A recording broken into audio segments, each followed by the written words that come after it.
It's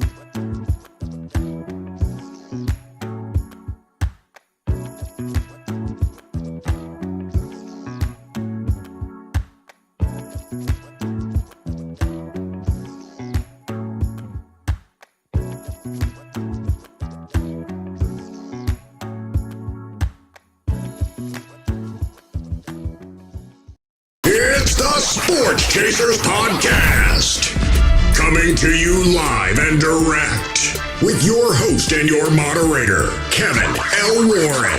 This is a real sports podcast for real fans. Hey, what's going on? Good morning, everybody. Hope everybody's having a great Sunday morning and a great weekend thus far. Hey, welcome to another edition of the Sports Chasers Podcast, coming to you live and direct. This is the Gridiron Rundown College Football Edition, Week 8. A lot of things to get into. There's only me and DA this morning. DA, what's up, my brother? How's it going? It's another Sunday. I'm glad to be here.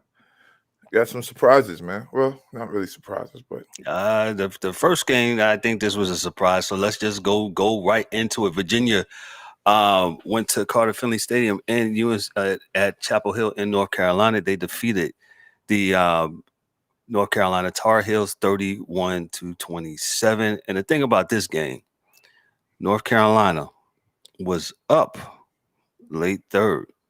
And kudos to Virginia, man.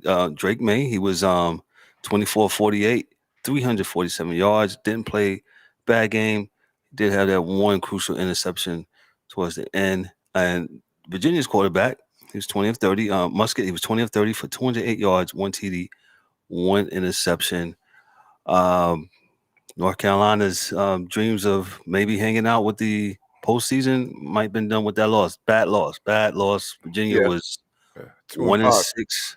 Yeah, 2-6. Yeah, they were 1-6, 2-5. But it's just a situation of something we talked about for the most part the whole season, catching up with North Carolina again. They don't play defense, right? So they get up like 17-14 at the half. They score another 10 points. Virginia scores 17 points in the second half and win the game. So again, there are two sides of the ball, and you got to play both sides, man. Yes. And they don't, and they haven't all year. So it's just same old stuff came back to get them because they haven't played any defense all year, and they got smashed out.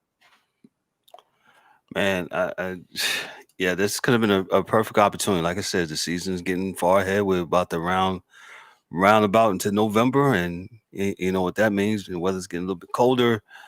And I just the whole potato bowl. That's what you're gonna be. You don't play the defense. Yeah, I thought this would have been, at least if the Tar Heels. I don't have their schedule in front of me.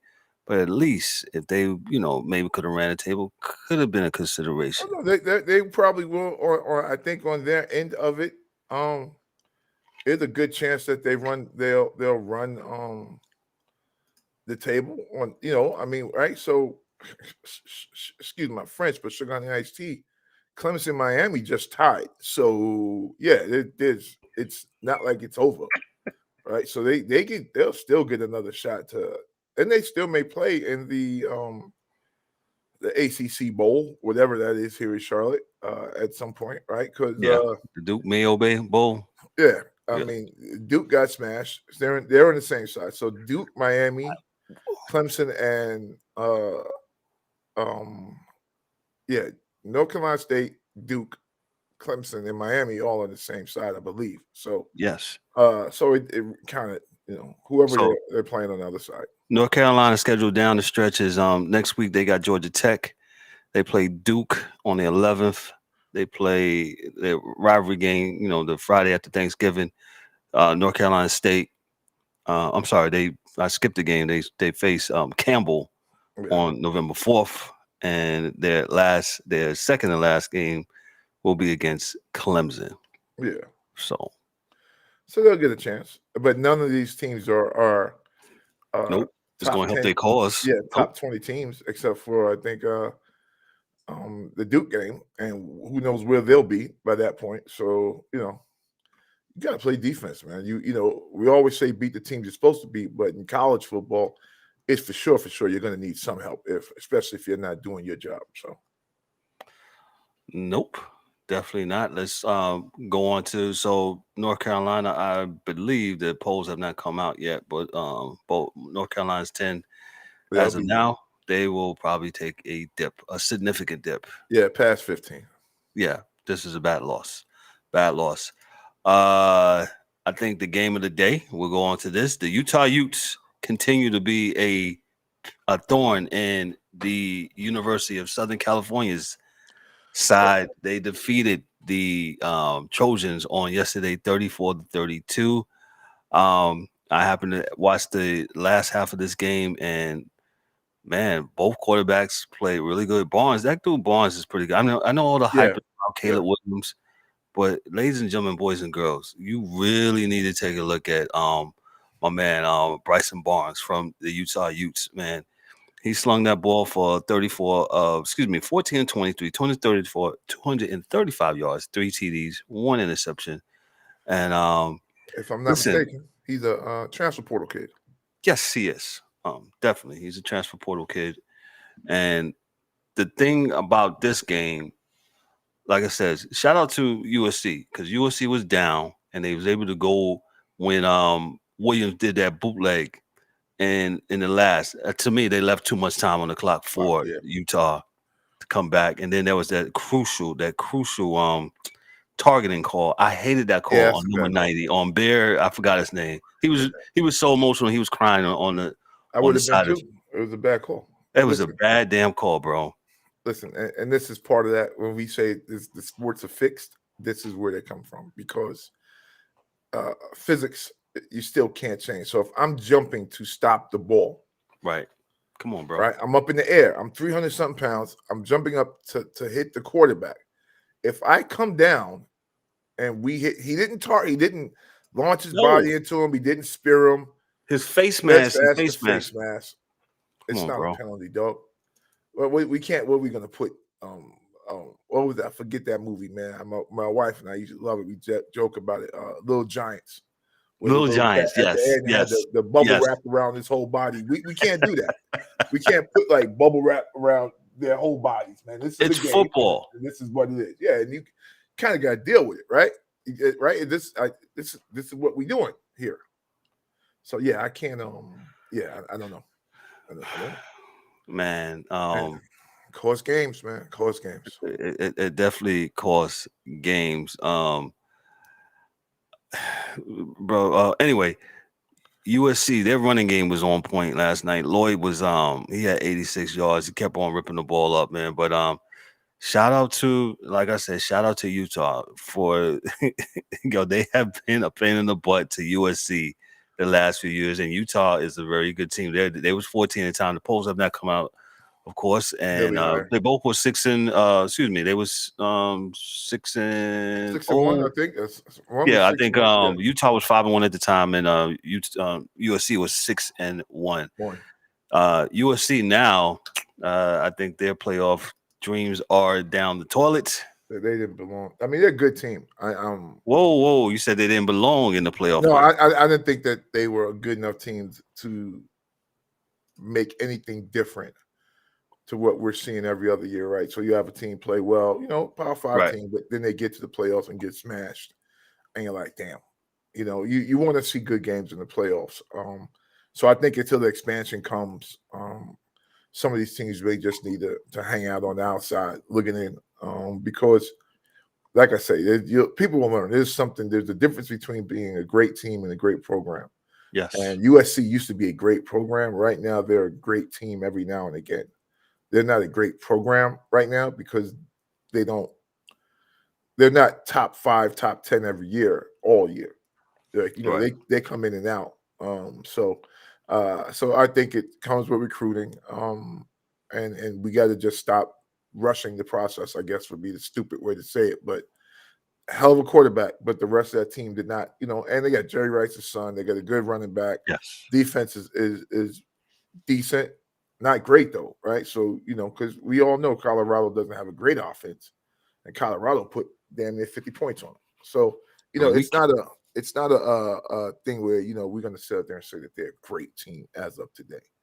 I think they're having a good season with a great quarterback. Had a chance at double Heismans, but that's out the window. I don't even know who's, I don't know. Couldn't tell you who's next on that front, but it is what it is. What you talking about the Heisman front? Yeah. So, what about Drake May? He keeps losing though. Yeah. I mean, I know they love him, and they don't get that award. You said it last week. They don't get that award to nobody else but quarterbacks now. Yeah, they should give it to other folks, but yeah, they're not. I think the last time somebody won was my main man from Alabama. Yeah, Mark Ingram. Now, didn't Big Boy win after him? Derrick Henry. Didn't Derrick Henry win? Yeah, Derrick Henry won. Derrick Henry won. Yes. Yeah, so the last one was a running back. Was him. Was one of them. But recently, they act like they can't get that thing to anybody else. And that at the downtown Athletic Club. Shout out to y'all. Y'all should make some changes. But yeah, I think that was game of the day. With Utah, and Utah, they keep on winning. They might not sneak in there because they're not. It's not that they're sneaky. I just think again they play on the West, and people sometimes forget that they might be playing. But if you really watch college football like me and D does, you'll know that Utah got some serious players. I think Washington will be the only team out that conference to make it. It's still only 4 teams, right? Or is it six teams, right? I think it's 4 or 6. 4 right now. 4 right now. Out of the pack, it'd have to be Washington. No one else has a chance. Washington is serious. Yeah. So let's go on to the next game. The Ohio State and Penn State. Kurt Franklin going to get. I mean, Coach Franklin going to get another job. And I got nothing against him. I think he's a hell of a coach, man. But we'll see because they're funny out there.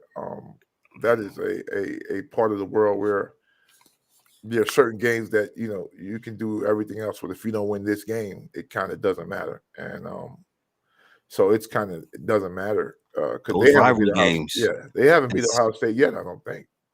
Not a good little while. No. I don't think so. Since since his regime has started, let me give it by the numbers. Or let me just read this from the AP. All-American Marvin Harrison Jr. made the difference for the number 3 Ohio State in the pivotal Big Ten matchup, and the Starling Buckeyes defense took care of the rest. If you watch that game, and as me and D did, that was the defensive struggle.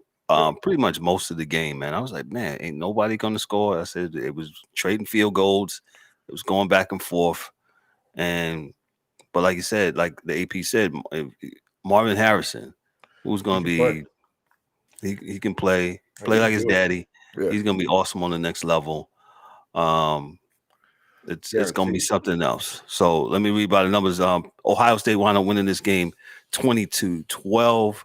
Ohio State quarterback McCord, he was 22 of 35, 286 yards, 1 TD. Williams, the running back, was 24 of 62 carries, 1 TD. Like I said, this is the defensive struggle.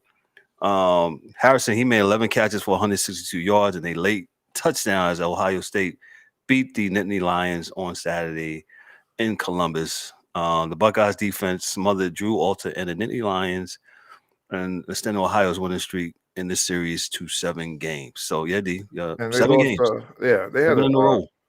They lost number 44, I believe his number is at Penn State early in the game, defensive lineman and middle linebacker. Yes. They lost him, and I knew that would hurt him because he was real serious out there. But I just, for some reason, and I can't tell you what the reason is, that Coach Franklin is not able to get the players to compete against the Michigans and the Ohio States in that conference. So being third in most places is really cool, but not there. Not for that long. No. I guess if you took a look at how long it's been since they've beaten Michigan, it's probably been a few years as well. So like that means you're third fiddle, in a 3-horse race, right? Because who's the next team there besides, maybe every other year, Minnesota, Purdue, or somebody, but it's or Michigan State, but it's usually a Michigan, Ohio State, Penn State thing. And if you're third, right, that means you're last in that race, right? Because no one else is So when you say compete, so if again, watch college football, the long history of Penn State, Joe Paterno, and all that stuff. And yes, there was some bad things that happened, some really, really bad things that happened underneath Joe Paterno. But football wise, story college football program. Why can't they get these kids to I I don't know. guess put them over the top? I can't say why they don't. Especially with NIL, right? So I could say before, I used to always joke years ago that Ohio State was the only team in the Big Ten that was playing dudes like they was in the paying dudes like they were in the SEC, right? They used to But say that always on the phone with me. He said, "Okay, for years. Ohio State's the only ones paying." Yeah, they're supposed to win. They were supposed to win. But now with everybody paying, this is where I guess it's a good thing, right? If you want accountability, because now you have to say to the coach, well, coach, everybody's paying. What's wrong? Why aren't we winning? Right? Everybody's paying. Why don't we have those same type kids? Dabo's not going for those kids. Oh, he will next year, or he won't have a job either. He will. Listen, the market. You'll be what the market bears. As right? they lost to Miami last night down in Miami. Yeah. You can't continue to do it. So what he wants to do, and we'll talk about that real quick, because he just wants to be holier than thou. He wants to be the dude. Sanctimonious. I want to be the guy that bucks the system. You're not. Okay. You're not. But ex Saint Nick, he's conforming. He's like, I got to do it. Well, Nick been paying. It's just the fact now it's in front of everyone that he's paying. The reality is that you're not going to have a situation in the NCAA's as of today that's going to where coaches get the excuse of we don't get the players, because you can get the same players that anybody else gets because you're paying NIL like they're paying NIL. So now coaches coach and win. Get the right coaches. Do what you need to do. Like, you can't blame. That's the biggest thing that coaches and could do is blame. Oh, we're not getting the same type of kids. Yeah, that was an excuse forever. Now, why are you not getting the same type of kids? You paying. You're paying like they paying. So what's the difference? So either you're coaching or you're not coaching. So that's kind of what I see. Either you are or you're not. So 100%. So let me move on to the next.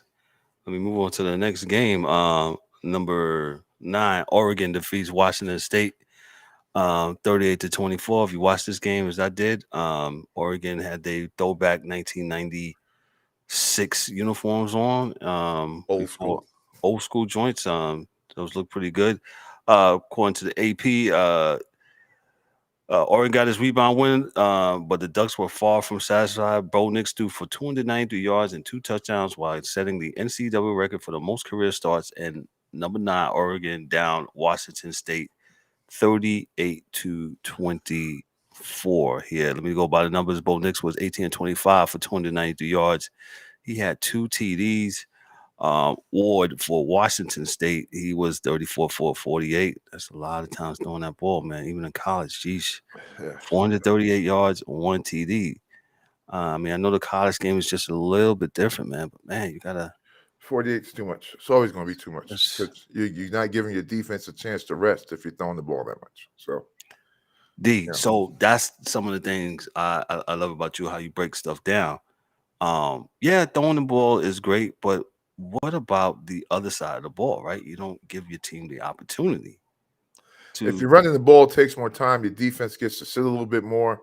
It's hard chasing dudes too. It's all hard to do, and it's all these parts of the game have to come together to make one cohesive game plan. And mostly that game plan is going to have some, hey guys, defense is going to need to chill for a minute. You get out there, you throw the ball 4 times, and they're back on the field because you went 3 and out. Then the defense is back out there, and so it's a lot easier if you give guys a chance by running the ball a few times, and then you give your chance some resting time. That's all. Give your team a chance to rest, and get back, catch their breath, reorient themselves if the last series was a bad series. Figure out what they did wrong and get it right next time around. But if you just keep, throwing the ball 48-something times a game, boy. Yeah, that's not easy. Not easy on No, the it defense. was definitely not easy. And Oregon pretty much pulled not pulled away, excuse me. They had this game in Washington State, who's decent. They're 4-3. This is a game Oregon should have won, so Oregon is still in the hunt for the playoffs as we continue down the road. Like I said, uh me and D, we agree that Pac the whatever it is, Pac-10, 12, Pac-4, this has been decent football. It's been Yeah. decent football over the Yes, year, sir. intriguing Yes, sir. football over the year. I think out of all the conferences, my opinion. I think they're the most, what's the word? Most parity in the conferences. There are more teams that are about the same level, so you're going to have more games that are at least pretty good games, not those 65-6 scores and games like that people really don't want to watch. Yeah, I think we had a couple of those. Yes, Michigan beat somebody. What? No, Michigan Michigan State. beat Michigan State 59-0. Real quick, D, your thoughts on that? I know that was not on the Hard to docket. win. Hard to win when you don't have a coach and trying to pull things together. So we'll see how that whole situation pans out. But as far as the team is concerned, Michigan has a better team, and it looks like maybe Michigan State might have given up from Oh, a winning. 100%. Yeah, They so, have given up halfway through, a little bit, three yeah, quarters of the way. yeah, Sad, yeah. so to speak. Sad, so to speak. Last game on the docket here. This game was closer than what the score indicated, man. I would say I'm proud of Duke, man. Duke hung in there against Florida State. Florida State was ranked number 4 in the nation. Yeah. This game, like I said, this game was close. In fact, Duke was up going into the fourth quarter, and then Florida State scored those 3 touchdowns. They had that 194-yard drive, and Yeah. that pretty much sucked the life out of Duke. And that was it. Travis for the Florida State. Shout out to all the Seminole fans that's watching. Travis was 27-36, 268 yards, 2 TDs, 1 interception. Duke's quarterback Leonard, he was 7 of 16, 69 yards, and no TDs, 1 interception. Duke relied on running the ball yesterday. Moore was 16 of 100, That's how 1 you stay TD. in them. That's how you stay in those games against teams that have more talent. You run the ball, hold on to possession, salt the game away, and you have a chance at the fourth quarter, or at least coming into the fourth quarter They was with the winning. They lead. was up. Yeah, I watched because a little bit of you that, and I was like, wow. I said, you Duke run is the ball, getting there. run the ball, and you're okay. You throwing the ball, they would have been blown out early, way back. 100%. Sometimes you can't match firepower with firepower. And again, we said this earlier during the season when we talked about the NIL and transfer portal. Man, Duke is tapping into that bag, and they're getting better players. And They got a bag. They've got a bag. shout out to the basketball side for creating some of that bag. Creating bag. Because that endowment at Duke, which is a private university, is crazy. Oh, it could get worse. Like it could get worse. Like if you think things are weird and you want to see what this NIL thing could be, it could happen easy. You could have Harvard with the number 1 team in the country by next year if they wanted to do it that way. Yeah. If Harvard wanted to participate and do it that way, you're absolutely right, D. You're absolutely right. D, before real quick, that's the games that we had. Let's run down like how we've been doing. What games that you need to watch next Saturday, and what games you probably need to do housework or go to the mall or whatever. I think the Pitt, and down like this, I think the Pitt Notre Dame game is going to be a better game than dudes think next week. For sure. I think that's going to be a pretty good game because Pitt's been playing very good as of late, and they look to be an older team, at least. I think they're going to give Notre Dame a pretty good game next week. I don't know, I would give that as one. Oklahoma, Kansas, you could probably skip that one. Florida State, Wake Forest, you could probably skip that. Georgia, Florida, if you're a purist, you can watch it, but you could probably get outside for that too. Duke Louisville should be a good game. Duke, ACC game. Louisville, yeah. No, 6 seed. I think you want to watch Oregon versus Utah next week, 3:30. Yeah. That's going to be a good one too. That's those are both on at the same time too. So that may be a little something there because they both on at the same time. And you're right. So, that Oregon Utah game is going to be a barn burner. So get yourself set up with 5 TVs in the basement or whatever. Yeah, and do what you're going to do. do what you're going to do. Right. What else you got, D? Leave that Penn State, Indiana thing. Go to the supermarket. BYU, Texas. Leave that alone. Duke, Louisville. Like I said, you can watch some of that. Pittsburgh, Notre Dame. We'll keep our fingers crossed. I'm not going to say it's going to be a great game, but we'll keep our fingers crossed. USC, California. No. Tulane and Rice. Good for you, Green Wave, but who cares? Tennessee and Kentucky. That's usually a game folks like in the Southeast as a game, because of the proximity. Mississippi, Vanderbilt, who cares? Washington, Stanford, who cares? Ohio State, Wisconsin, no disrespect. Oh, and the late night game, though UCLA should win this game, let's see what Coach Primetime and the Colorado Buffaloes have in the game against UCLA. They'll be going on the road to play UCLA. My prediction is UCLA wins this game, but we'll see what happens. Oregon State, Arizona, UNC, Georgia Tech, so you got 3 possible 4 books, this weekend coming up. A lot of yard work. It's kind of almost the at least in the Southeast, getting to the point in time where you can't really plant no more seeds and doing anything else with the grass. You got Halloween coming up that next Monday. Yep. I would say or Tuesday. Sorry, Tuesday.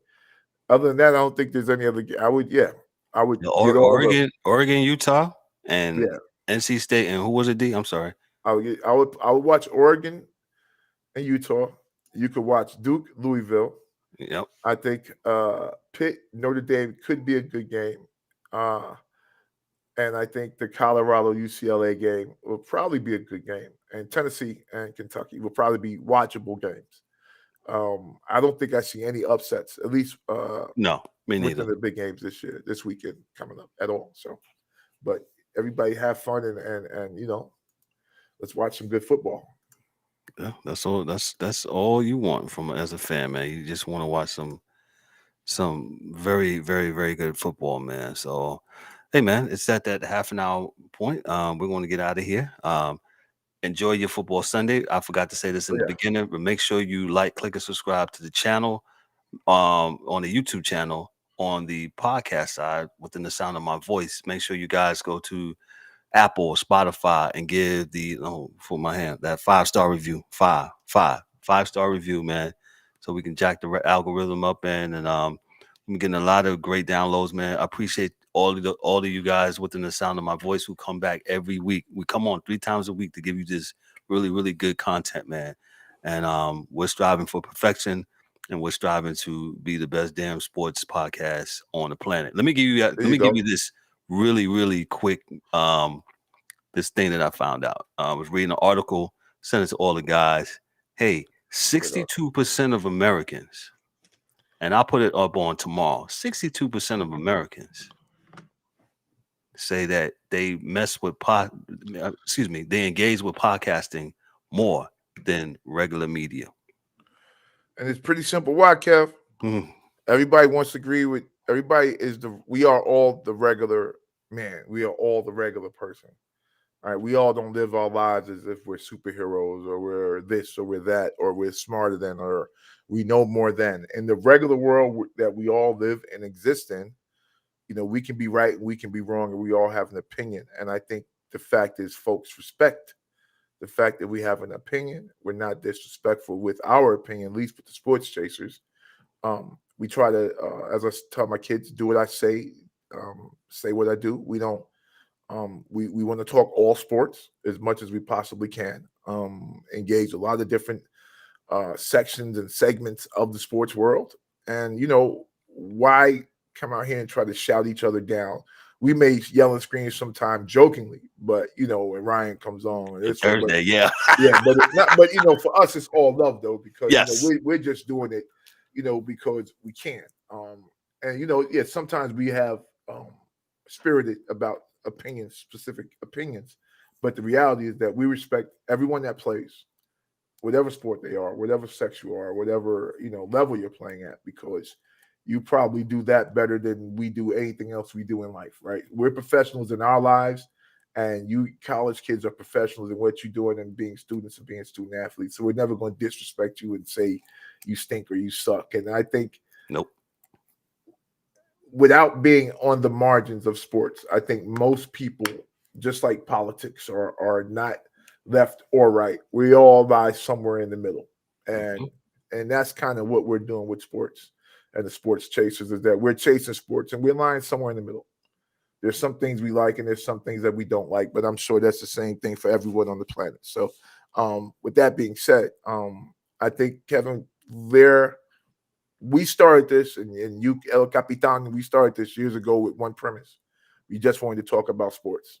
And we don't want to be sensational. We're not trying to have shock value. Yeah, none of that stuff. None of that. That being said, we thank you, and we think the whole world it will be a better world if we all could just come back to the middle. So, just come right back to the middle. Well said. I ain't got nothing else to say. On behalf of myself, I'm Kevin O'Warren, your host and moderator for the DA, for D-Dub and his accents, Dan, who's sick. Get well, brother. For Mike Mills, and for James, the angry one, Warren, man. This is a Sports Chasers podcast. Make sure you tune in tomorrow night at 7:30 for Fourth and Short, the NFL segment. We talk about all the NFL games that came about on today, this Sunday. Enjoy your Sunday. Be good. Be great. Peace. Later.